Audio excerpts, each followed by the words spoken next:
One guy he says, I want to go on the road and play music, and not just any music, a certain kind of music. I said, you're in your 20s. I said, do you play anything? No. I mean,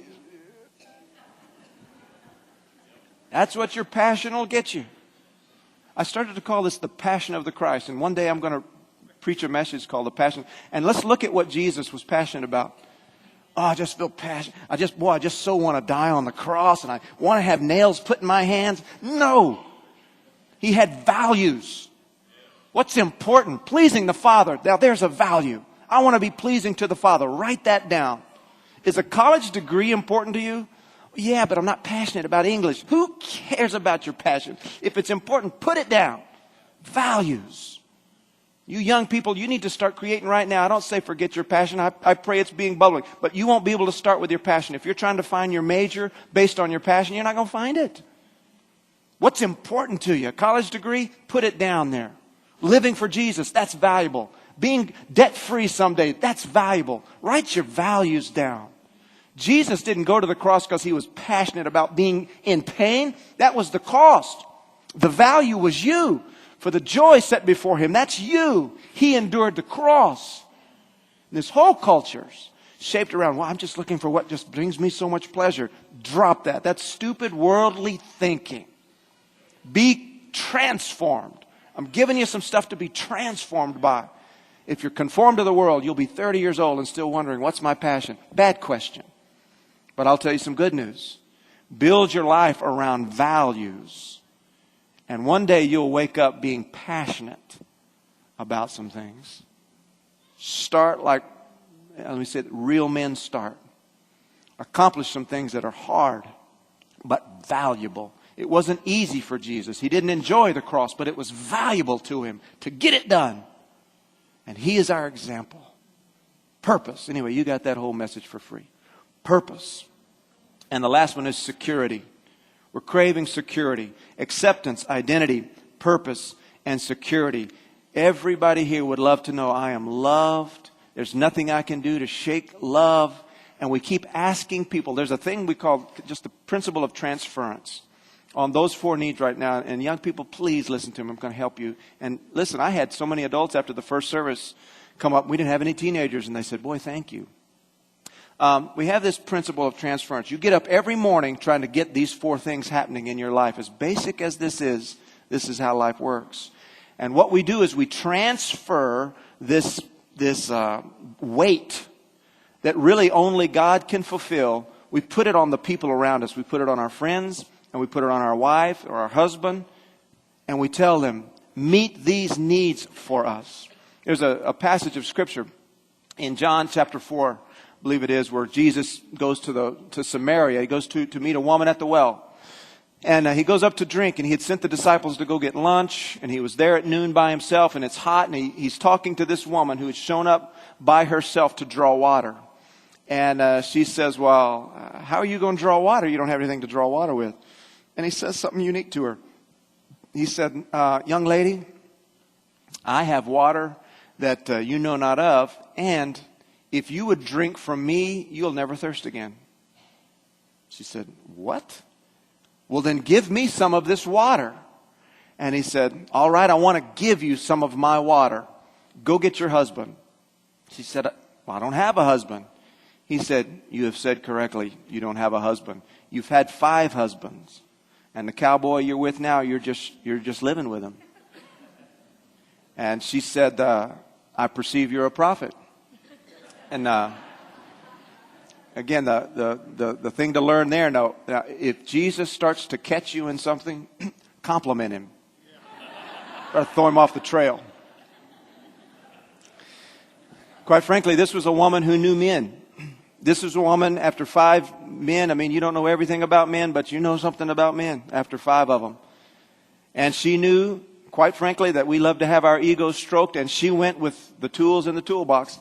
She just, started to flirt. I perceive you're a prophet. Jesus was too smart for all that.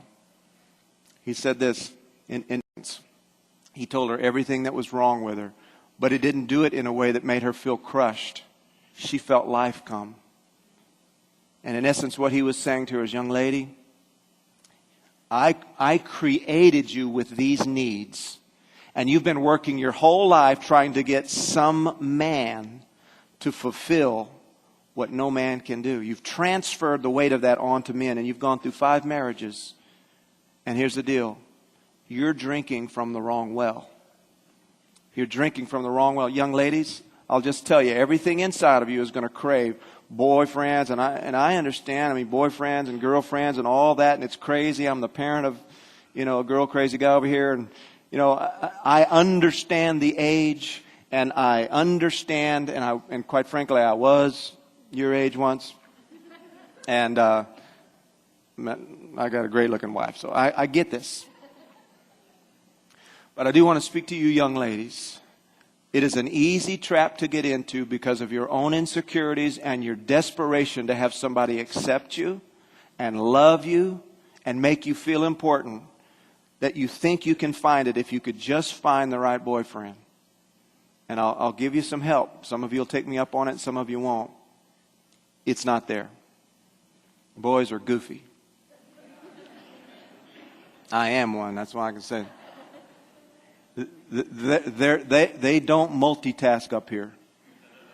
There's a couple of topics on their head, and after that, and you're too young and they're too immature to be able to meet any of these needs.